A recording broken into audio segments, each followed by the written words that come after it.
France Info.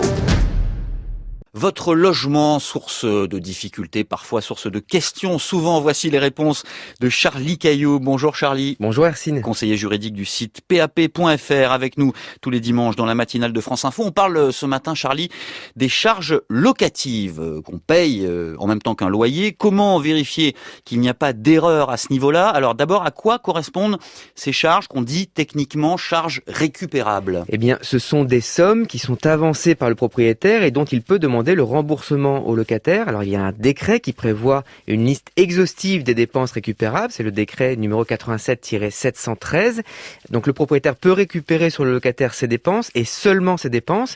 Si je dois résumer, ça correspond à une grosse partie des charges courantes de la copropriété, donc l'eau, l'entretien de l'ascenseur, des parties communes, le chauffage collectif, etc. Selon les immeubles, eh bien, le propriétaire peut récupérer sur le locataire entre 50 et 80% des charges qu'il paye au syndic. À ça, il faut aussi ajouter la taxe d'enlèvement des ordures ménagères. Alors comment être sûr que la somme que me demande chaque mois mon propriétaire correspond effectivement aux charges récupérables? Alors lors de la signature du contrat de location, le propriétaire doit justifier de sa provision avec le dernier arrêté des comptes de la copropriété. La provision, c'est cette somme que le locataire paye chaque mois et qui fait l'objet d'une régularisation.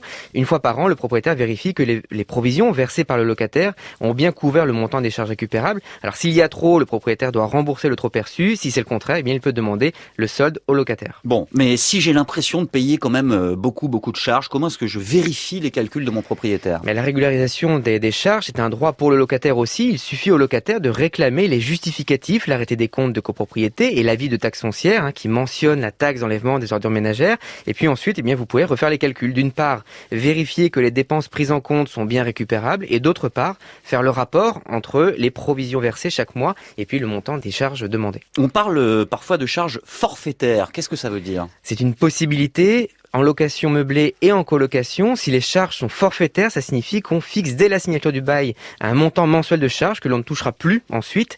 Ça peut paraître plus simple, mais attention, ça impose de ne pas se tromper quand on le fixe, évidemment, et parce qu'ensuite il n'y aura pas de régularisation et qu'il y aura forcément un gagnant et un perdant. Là, on parle de location d'appartement, Charlie. C'est surtout ce domaine-là qui est concerné. Ah oui, parce que quand on loue une maison, c'est beaucoup plus simple. Le locataire a son propre contrat de fourniture d'eau, de gaz. Il n'y a pas de partie commune, il n'y a pas de gardien. La seule charge récupérable, c'est la taxe d'enlèvement des ordures ménagères et on la rembourse en une seule fois au propriétaire quand il la reçoit. Charlie Caillou, pap.fr pour vos questions logement, c'est à retrouver sur le site internet de France Info.